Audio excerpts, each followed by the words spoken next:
It is. We've come to check out the museum here, and I'm going to show you a pretty big deal, which is what the Gwalia ghost town was all about back in the day, why the town was. This is what all of this is for. Ooh. Wow. That looks amazing. Ta-da! Look at that truck down there. Yeah. Wow. Look at that truck coming up the ramp over there. Oh, yeah. It's crazy, isn't it? Let's go look. Wow, that's huge. Yeah. The winder shed. So yeah, it'd wind. Oh, are they the old stretchers? Yeah. Oh goodness. Oh yes, I remember them from work. Fun times, kid. Blocks again. Yeah, they look like. Oh, what are they called? Oh, that looks like a big doorknob.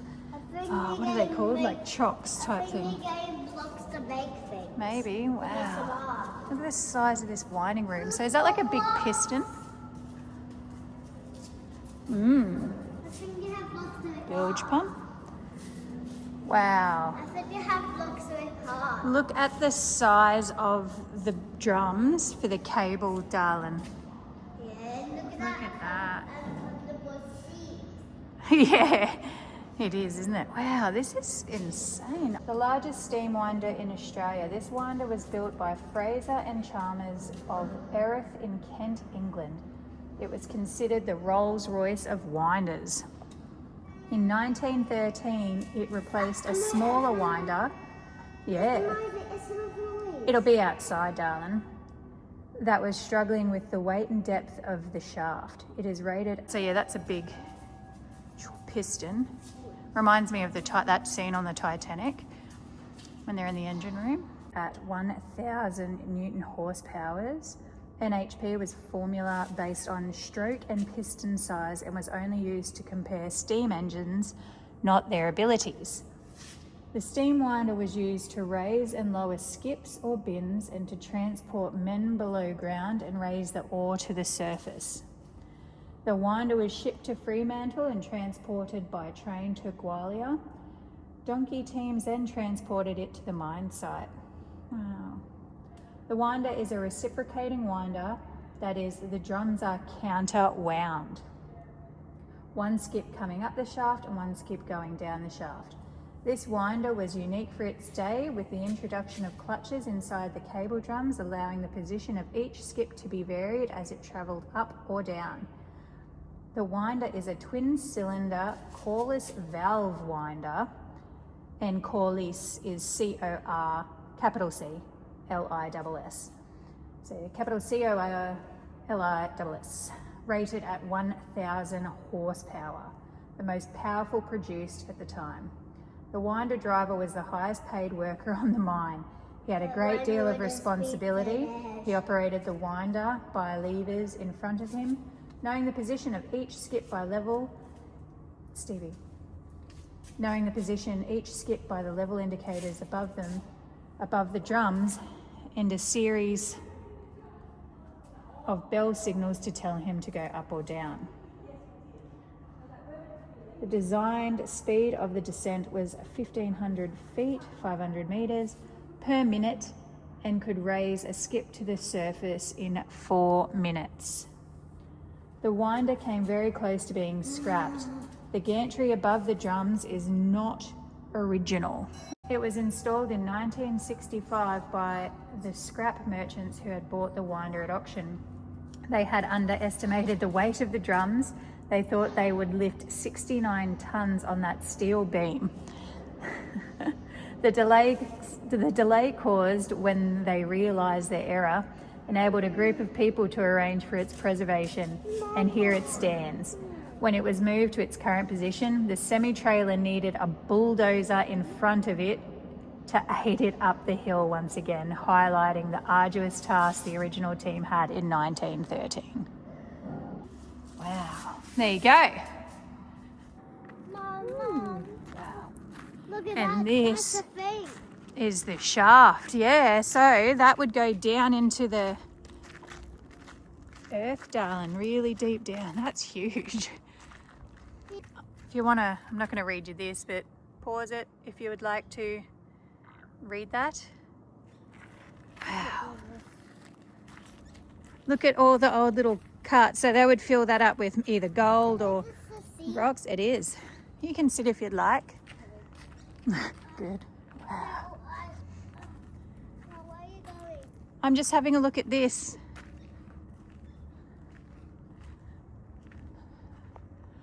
Holy moly. I don't know why they could just let people walk under it. I want to. And I'm going to. Can you just stay there, please, Stevie? Because if this comes down, at least you'll survive.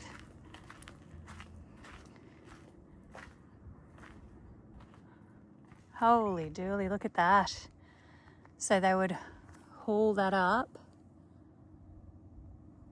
to, wow.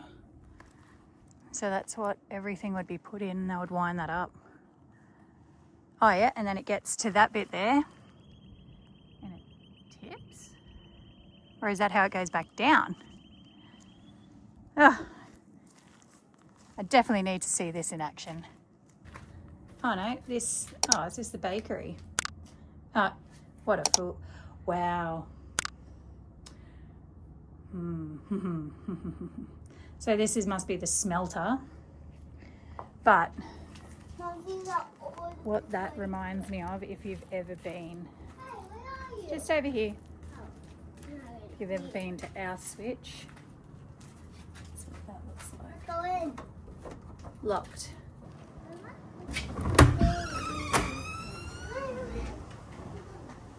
Mom, what Oh, do you mean? it's all right. Oh, wow. Look at that guy. He's a modern day mine, I can tell. Wow. Just watched that, and it explained the gold deposits that are here in Gwalia and underneath the town, and it's pretty impressive, and they're going to be here until 2031 Mom, why easily. That's when they'll get to about 2k something. Yeah, it's an old one, isn't it? 2k underground then to keep digging for gold, and there's even more around the area, so that is crazy. It's a crazy big operation, hey? Wow. Good. It's massive. So there you go. It was a very informative video, actually. It was super excellent. So if you're ever in town, if you ever come out here to have a look for yourself, watch it, because it's really informative. How good's that?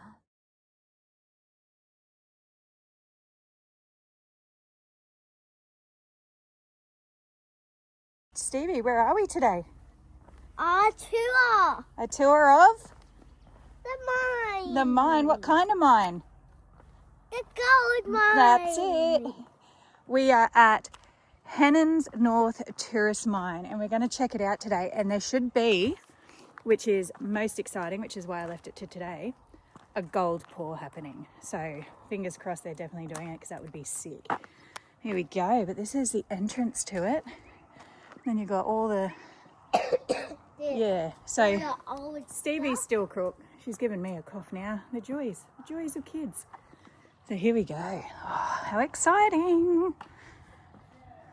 It's really, look at this scale there. It is a scale. Well done, sweetheart. All right, in we go. Look at these cool handles. Oh, wow. Whoopsie daisies. G'day, how are ya? Good, thank you. Yeah. All right, what are they, Stevie? The footprints. Of the gold Bag. baddie. Yeah, the gold thief. So, holy moly, Stevie. Look at the size of that. Yeah, look at So we get to climb up that, which is sick. But first, we're going to head right to the back Where's the clue, Mum? and do the gold pour. And we've got to find the gold thief baddie. May I borrow the map for a second, darling? Let's go. Let's find this thief. There you go. We're going to find the thief, and I'm going to say that map is not true to scale. I must also find the gold. We got to find the gold thief and the gold, and then we're going to check out this whole place, which will take us Sign. all day or a few hours. sign. It says please keep off. Good job. And then you're coming with us, but this gold pour, it's going to be sick. Holy dooly, look at the size of this wheel, Stevie. Wow. Whoa. Must be a dump truck wheel. I would say that you are pretty darn close. Wow, look at the size of these things. See, it's definitely the right one. See? This is huge. I'm so excited to go and check this stuff out, eh? Whoa. Stevie, stand there, Magoo. You look so tiny next to this giant wheel. It's actually the same size as me. Oh, sick. This is excellent. Anyway, we're going to go in the gold pour bit, and then we're going to take you around because this is going to be really good. And the trucks might swish us. That's right. You want to go watch a gold pour? Yeah. Yeah. Let's find it. The body first. Yeah. We found it. We found it. Ooh. Excuse me. Yeah. This is going to be cool. Let's go in. Oh, wow. Woohoo. No way. All right, you want to sit there, Magoo?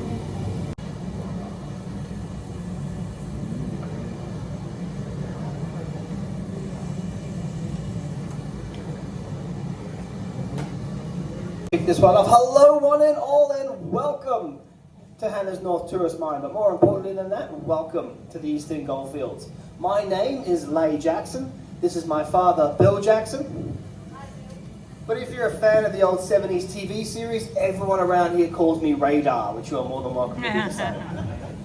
There's always a couple of people who pick up on that one. Alright, before we get going today, if you're in any kind of industry, especially if you're in the mining industry, you will understand that everything revolves around something called occupational health and safety, or OH&S. This is no different, if you could bear with me for a few minutes. A lot of really big machinery, a lot of hard work, a little bit of magic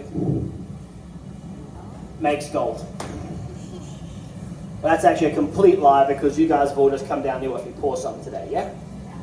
Well, you guys paid the price for admission, so you get the full experience. No, in actual fact, you guys have not just come down to a museum, you guys have actually come down to one of the largest outdoor museums in the Southern Hemisphere, which means you must have some love of history. Hannans North is full of it.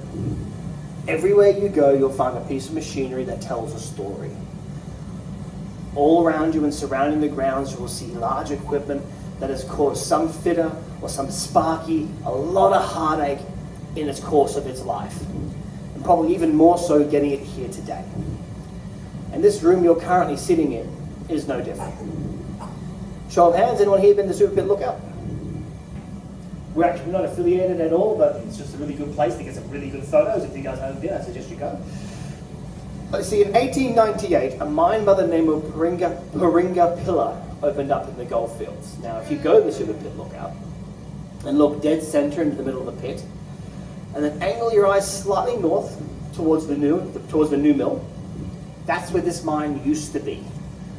When KCGM's lease expanded to take over the Paringa Pillar lease, their exploration teams found this little gem sitting amongst the ruins of the old mine.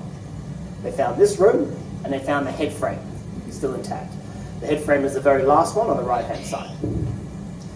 Realizing what they'd actually found, they picked the entire thing up. The concrete floor, the roof, and everything in it. Put it on the back of a truck, and then very slowly and very surely brought it out to Hannans North lease, where a new pad had been laid for it. They gave it a new coat of paint, and they put in some electric lights, and then reopened it as our gold pour demonstration room, in order to get the necessary temperatures in which to melt the ore. Sorry, ladies and gentlemen, I actually forgot to do something before we started today. Forgot to check the temperature. Can I borrow you some money, Dad? We've already established this. We're married, I don't have any. That looks like 1300 degrees to me. It's okay, it's in the budget, that's fine. 1,300 degrees, ladies and gentlemen. That's what that furnace is currently putting out. Now, gold will happily melt at 1,064 degrees. It'll go from a solid mass to a liquid form right before your eyes. But at 1,063 degrees, 1 degree shy, it'll go back to a solid form right before your eyes. There's zero room for error. So we increase the temperature to 1,300 to get it from point A to point B while still being in its liquid form. All right. Now, inside that furnace we have one of these. Anyone want to show of hands, know what it's called? It's a crucible. Everyone's like, oh yeah, I know that word. It's a crucible. Now, a crucible is mainly clay and graphite. And over the last couple of 100 years in which we've been using crucibles to melt or smelt ore, it really hasn't changed much. Until the last recently, and by recently I mean the last 80 or so years, they've impregnated it with 23% of a magical little, say that for me, a magical little substance known as silicon carbide.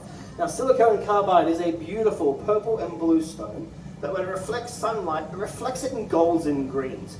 There is heaps of it down at the gift shop. My daughters have heaps of it sitting on their bedside tables collecting dust. Now, when it is crushed up and added into the component mix, it does three amazingly important things. The first one is structural integrity. Now, as you can see on the side of this one is stamped A30. The A is the design with the spout, and the 30 is its volume. Now, they go up in increments of 10, A30, A40, A50, A60, the big one at the front is an A90, and the really big one lying on the side at the front there is an A110. Now, as they go up in increments of 10, you might as well add an extra 0 to the price tag. This one here will set you back around $300 if you were to walk down to Adam's Supply right now and purchase one, and you're lucky enough to have one on the shelf. Before the implementation of silicon carbide into that mold, you'd only ever get around 100 pours out of them before the heat would warp, crack, and distort them. With the implementation of silicon carbide, it triples the strength of the mold, allowing for over 3 times the pour. It's a lot of my crowd, so please, I'm sorry. It is incredibly important that this unit expands and contracts under the laws of thermodynamics across the entire circumference of the mold at the same rate. If it doesn't, you start getting the very base of the mold there, you'll see a layer of chunky black goo. Horrible stuff at the bottom there, chunky, horrible black goo. Well, that horrible chunky black goo at the bottom there is actually found in the windows behind every person in this room. It's lead-based glass, molten lead glass. Back in the early days, all glass was made from lead-based glass. What the guys used to do is they used to fill the base up with lead-based glass, melt it, and then put their molten material on top and allow it to melt. The material would then sit on top of the lead and kind of sitting there like an oil and water scenario. And as the guys would do the pour, the material would ride the lead like a surfboard, straight out in and into the mold, allowing to get every last drop. At the end of it, they just tap off the lead, and you're left with a gold bar. The problem is, the guy doing that pour is sucking in lead fumes on a daily basis, and that's not healthy for anybody. With the implementation of silicon carbide into this mold, it does that exact job, but better. It allows for a smoother transition as it heats up. It smooths out the inside, allowing all the material inside to come out in a single pour with no lead fumes. Alright. Now inside that furnace on all 3 sides we have a layer of these. Some of you guys may have seen these before, some of you guys may have laid some in your time. It's a heat brick.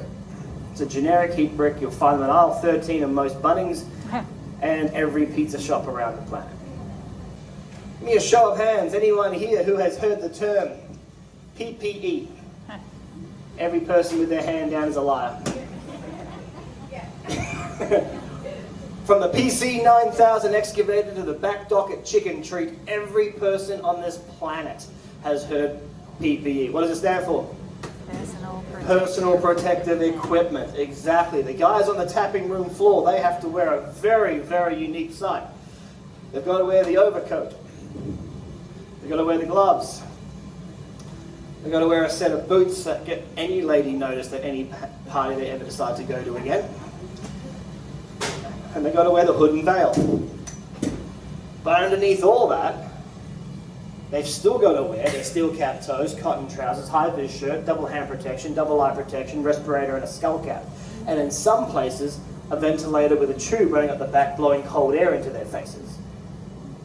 You really couldn't pay me enough. Now all these things though, they seem to have something in common, don't they? Don't they?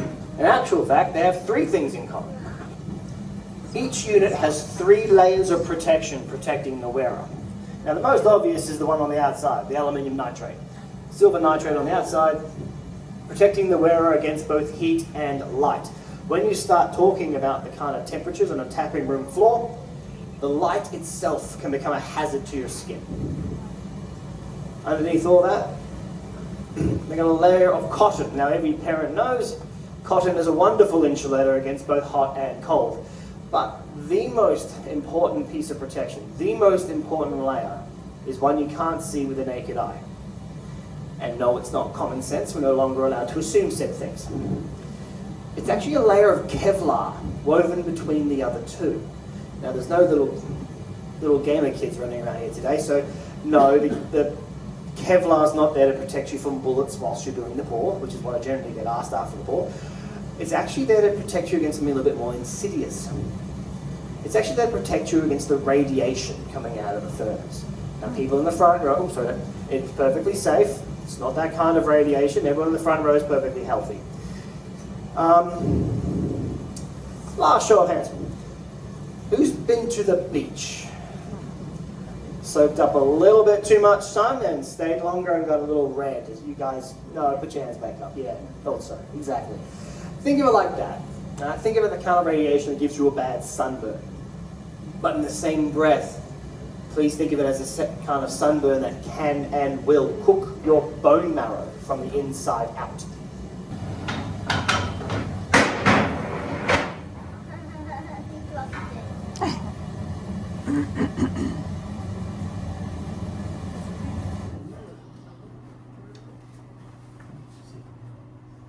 Oh, wow.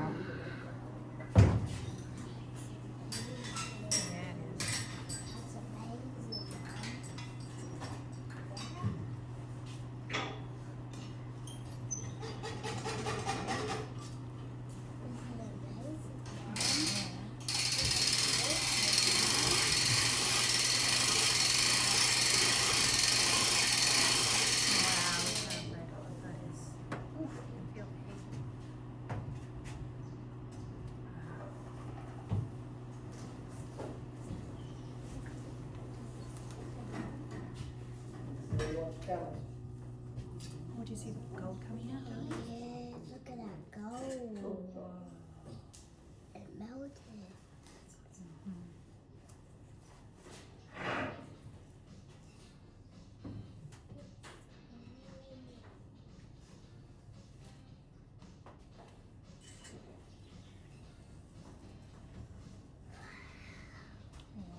Look how hot that is, kid.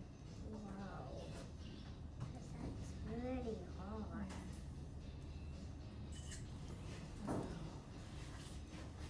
You see up in there, don't you?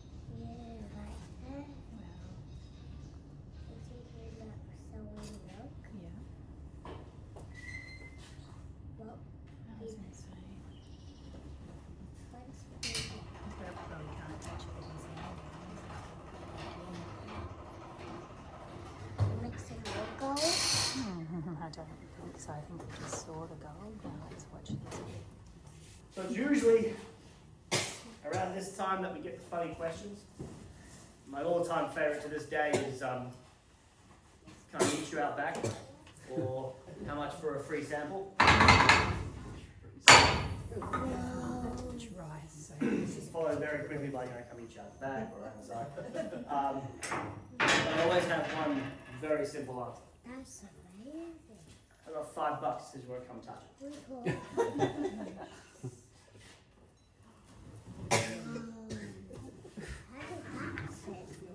Anyone here seen the gold price today? What did you say that this morning? As of 5 years ago exactly, today, gold was worth $2,600. It's now worth $5,272, doubled in price in 5 years. It's gold is a very good long-term investment.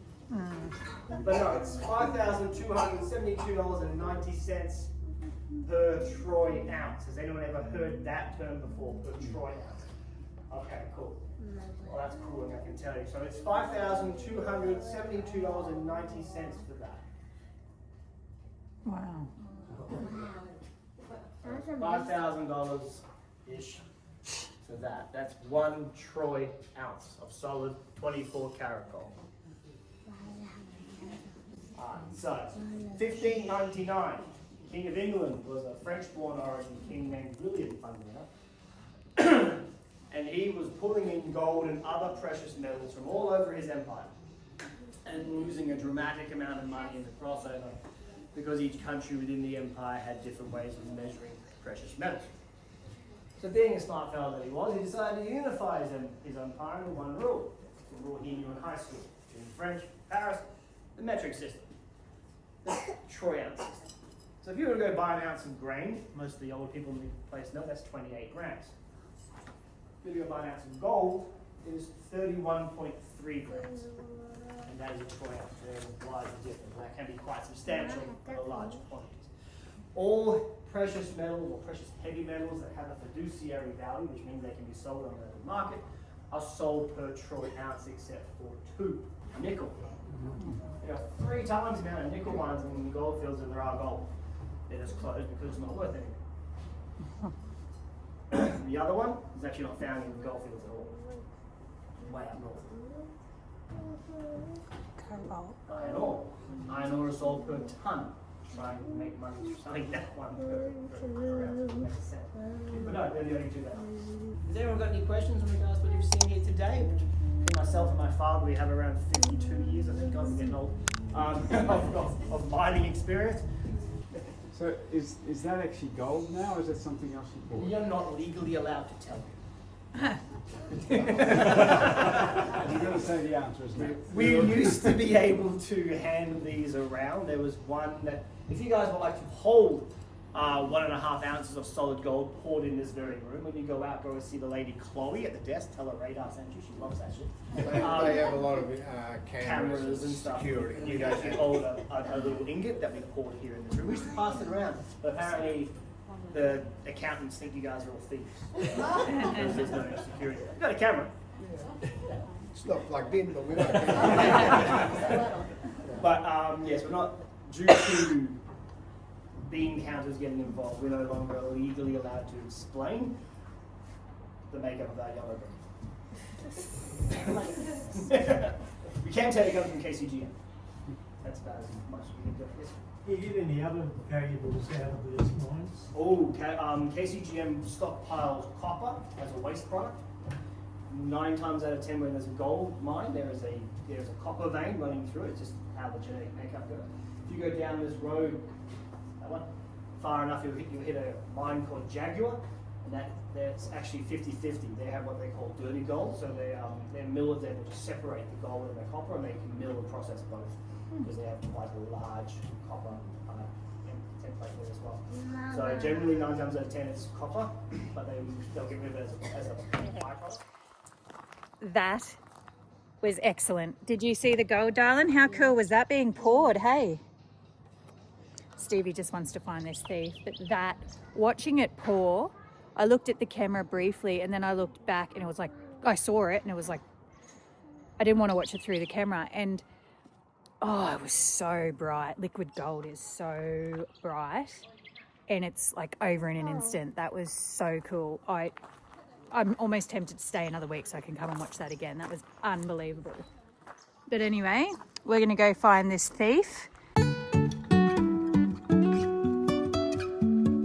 We'll take you around and we'll show you things, and as we see them, we'll just pop the name up down below. We'll put some sick backing music to it for you, so you don't have to listen to me talk the whole time. Let's go. Driving through days and nights, won't stop for